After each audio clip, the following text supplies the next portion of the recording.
Привет, друзья! Сегодня мы будем закреплять пройденный в прошлых выпусках материал и коснемся третьего, пожалуй, основного фактора крепкого иммунитета у растения, у любой орхидеи. Это свет.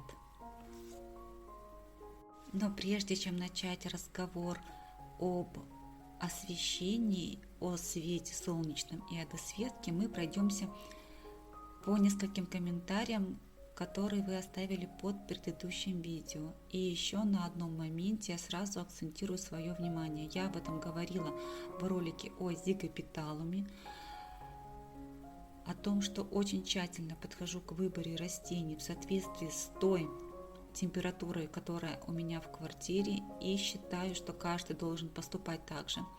То есть, если средняя годовая температура по вашему месту проживания не превышает 20 градусов, 18-20 градусов, а ночная 14 градусов, то я бы вообще в принципе не рекомендовала приобретение ванд, потому что ванды это теплолюбивые растения. Комфортная температура для их постоянного роста и развития 25-26 градусов. Конечно же, они приспосабливаются и чуть к менее низким температурам, к чуть более высоким температурам. Но мы должны прежде всего думать о комфорте растения. Ему комфортно при 25. Мы либо создаем эти условия для него, либо не приобретаем растение. Не нужно мучить растение сознательно, друзья. Этот комментарий оказался очень ценным для меня, потому что действительно пару факторов я упустила, я о них не сказала. Во-первых, ванда любит полив теплой водой. Вода теплая значит выше, чем температура окружающей среды на 4-6 градусов. То есть если у вас дома градусов 26, то 30 градусов водичка. То есть она должна быть теплой. И еще один момент. Вдруг от него зависит обильное цветение моих растений. Этого я знать не могу. Я свои ванды замачиваю только в кипяченой воде. Кипячение значительно смягчает жесткость воды.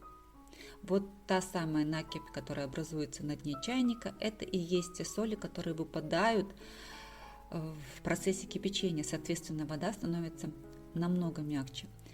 Различные исследования показали, что отстаивание воды, вот которым мы занимаемся, оно ничего не дает в плане смягчения воды. То есть абсолютно. Соли никуда не деваются. А вот именно кипячение значительно смягчает воду. И вот у меня вот эта большая емкость с водой, о которой я вам рассказывала, 6-литровый горшок, я в него постоянно кипячу воду, сливаю, она остывает, и в этой воде именно я замачиваю свои ванды ежедневно.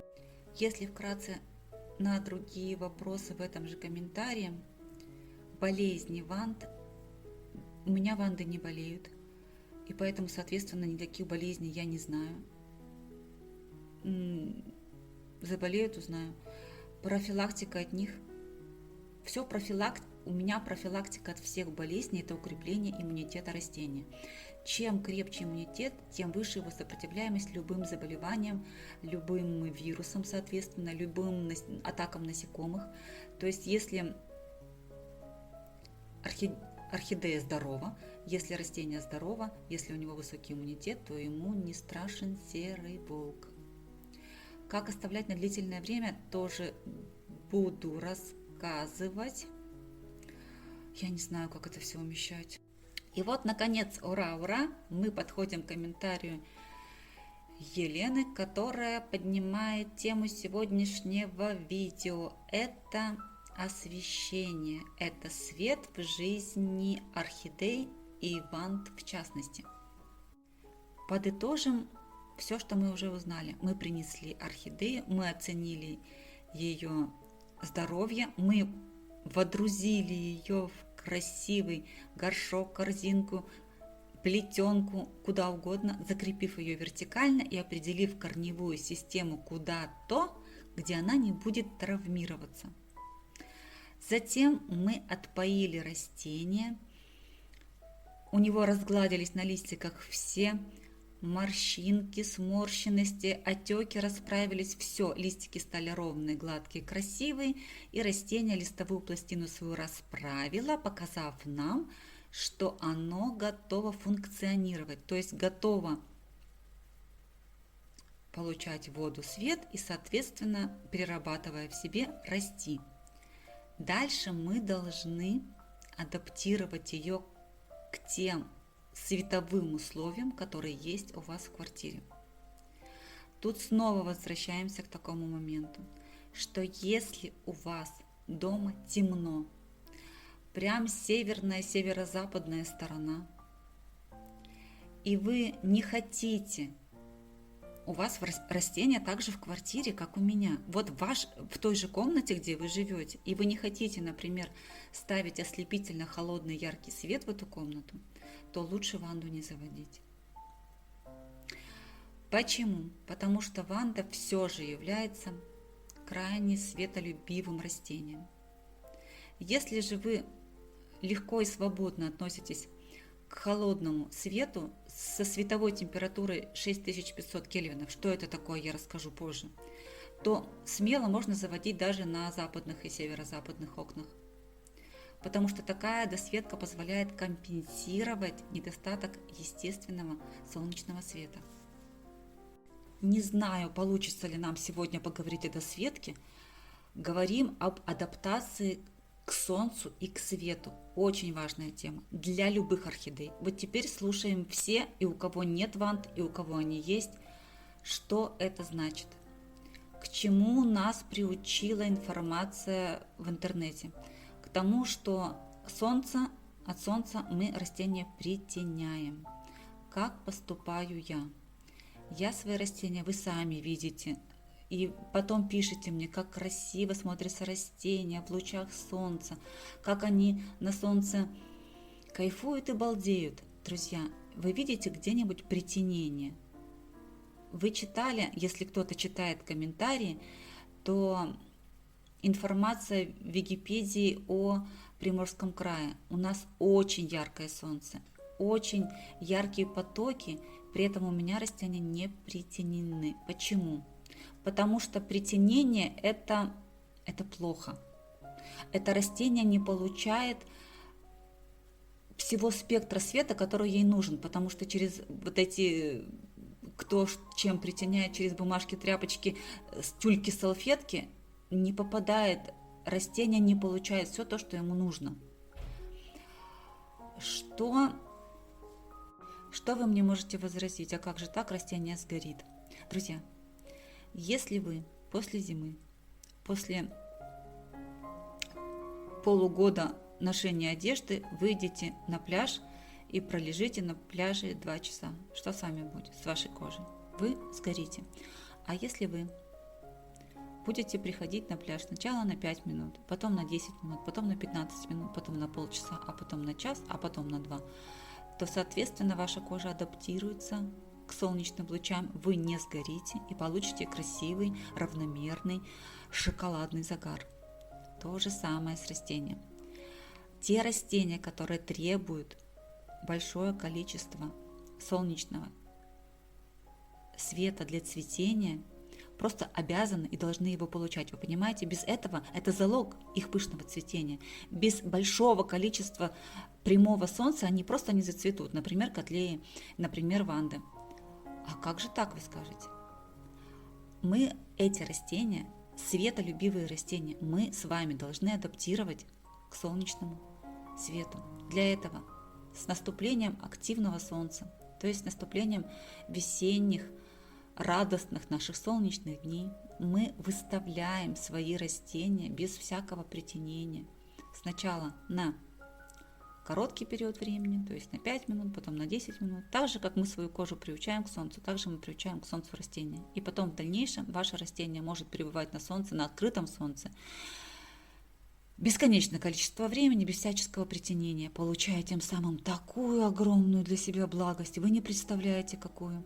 У него просто подзагорят листики. У меня у Добкин вообще такая, просто загар. Вот посмотрите ролик Адопкин, я вам показывала, там маленький-маленький цветоносик. Этот цветоносик уже бутонизируется.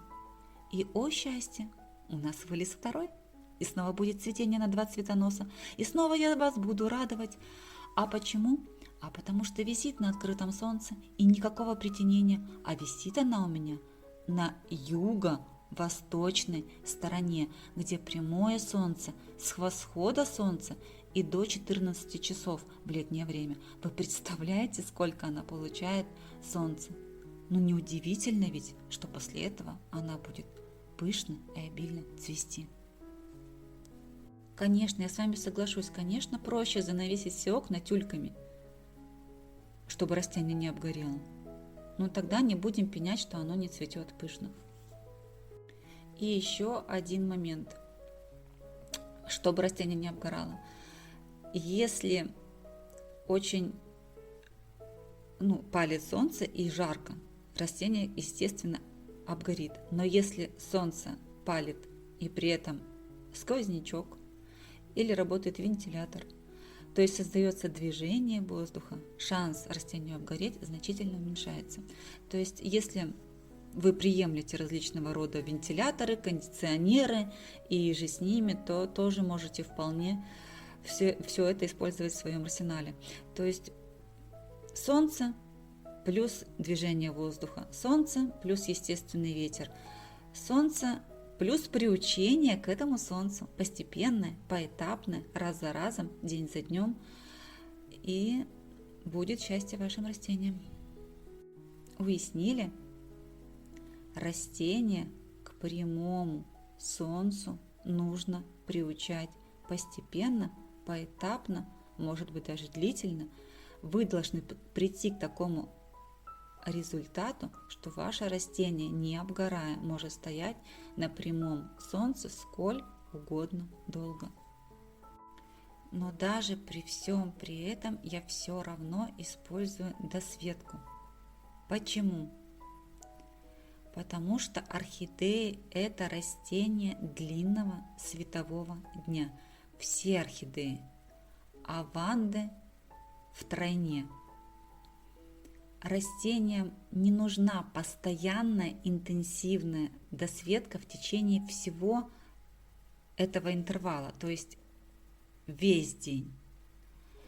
Можно и нужно интенсивность снижать, потому что как в природных условиях солнце во время восхода светит менее интенсивно, а во время заката тоже интенсивность его снижается, и только в дневные часы оно имеет максимальную интенсивность. Также и имитируя в квартирных условиях природу, мы также утром интенсивность досветки, если она есть, она компенсируется лампой, имитируя восход солнца. Днем выглядывает наше основное солнце, и растение стоит все-таки, я надеюсь, вы поняли, на юго-восточной или в крайнем случае восточной или южной стороне, юго-запад тоже можно сюда присоединить. Исключаем из содержания северо-восток, северо-запад и север. В этих случаях нужна будет досветка в течение всего дня. Мы это исключаем, мы об этом сейчас не говорим. Для фаленопсиса световой день должен составлять 12-14 часов желательно. Для ванды прям оптимально 14-16 часов. Я свои ванды в зимнее время досвечиваю с 8 утра и до того, как солнце встанет совсем хорошо. Это часов 10-11. Работает досветка. Затем досветка выключается, работает солнышко. Когда солнышко уменьшает свою активность до нельзя, это часов 16-17, я снова включаю досветку, точнее она включается сама и уже работает до 23 часов. В 23 часа она отключается. Быстро пробежимся про лампы Если будет непонятно, будет отдельное видео. Надеюсь, что все будет понятно. Лампы не обязательно, совсем не обязательно использовать фито. Не обязательно покупать дорогие, не обязательно покупать профессиональные, не обязательно покупать навороченные. Какие покупаем? Можно купить самые простые бытовые светодиодные лампы. Длинные светильники, у меня они 1,20 м длиной. Здесь что важно? Важно, чтобы они были как можно длиннее, чтобы они освещали собой как можно большую площадь. Не точечные, не лампочки, а именно светодиодные светильники. Длинные такие тонкие лампы. У меня они по 1,20 м. Что важно в выборе? В выборе важна световая температура, с которой они будут светить на ваше растение. Вот запомните цифру. Приходите с этой цифрой и спрашивайте, есть у вас светодиодный светильник 1,20 м, 6500К. Вас продавец точно поймет. 6500К это световая температура. Это холодный дневной свет. Очень яркий. Поначалу я к нему адаптировалась сложно, потому что это свет хирургической операционной. Вы понимаете, насколько это яркий свет? То есть это яркий дневной свет. Вот такая имитация для растения – это наилучший выход. И не нужны никакие ни красные, ни синие ядовитые лампы, при которых я бы в жизни не смогла существовать. Это сильный, хороший, качественный дневной свет. 6500 кельвинов. Вы можете взять два светильника меньшей мощности, например, по 16 Вт, и соединить их, увеличив тем самым площадь воздействия. Вы можете взять один, но более мощный. У меня есть и такие, и такие. У меня есть один по 36 Вт, несколько по 16 Вт.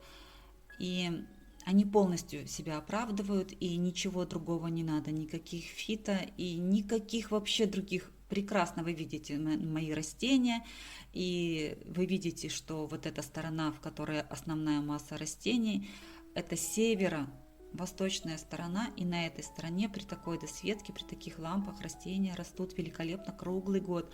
Растения мои, я уже говорила, не впадают в период покоя.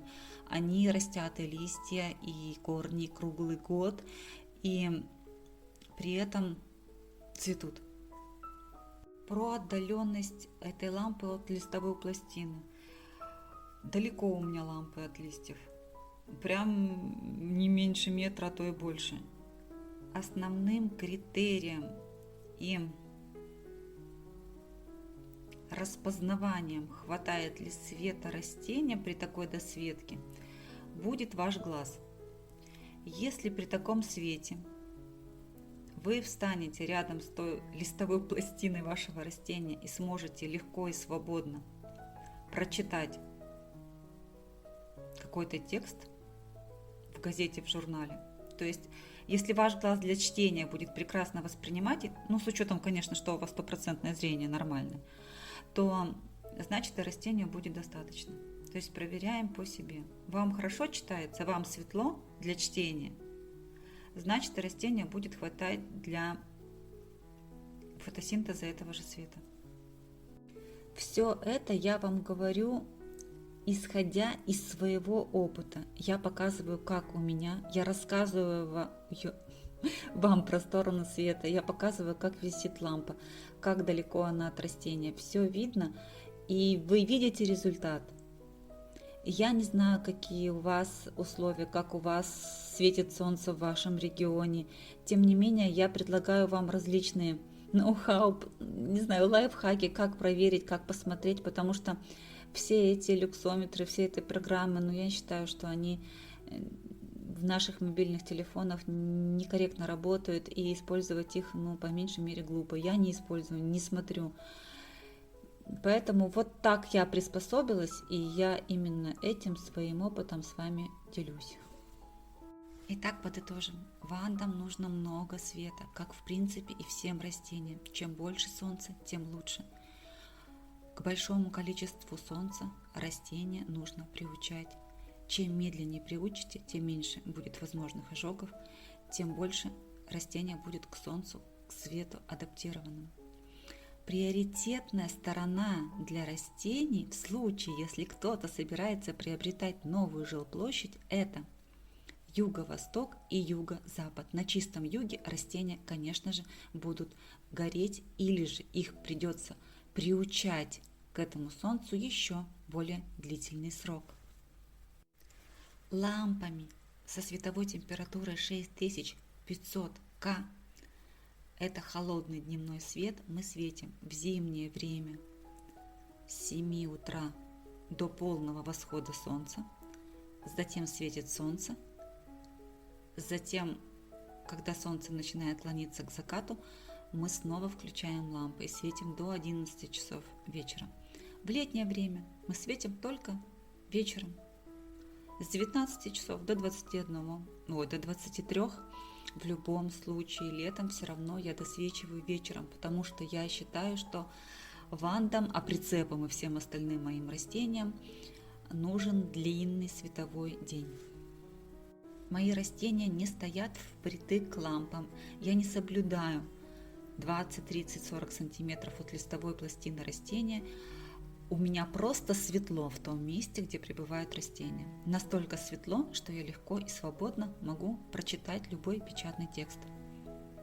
Пересвет также вреден, как и недополучение света. Поэтому светить больше 16 часов в сутки ни в коем случае нельзя. 8 часов растение должно обрабатывать ту энергию, которая поступила в него в течение дня. Растение, так же как и мы, должно отдыхать минимум 8 часов. Скорректировать досветкой условия содержания на непригодных для выращивания орхидей сторонах света, а именно севере, северо-востока и северо-западе, можно с помощью ламп. Для этого нужны будут лампы, опять же, с температурой 6500 К, но светить они должны весь интервал времени, то есть с 7 часов утра до 23 часов вечера. Друзья, я спешу поделиться с вами радостью. Вчера 2 видео на канале набрали более 1000 просмотров. Вы помните, как я радовалась, когда одно видео набрало больше 100 просмотров, а теперь целых 2 и больше 1000. Друзья, мы идем в правильном направлении. И на этой радостной новости я хочу завершить свой рассказ и попросить вас поставить пальчик вверх под видео, подписаться на канал, если раньше вы этого не сделали.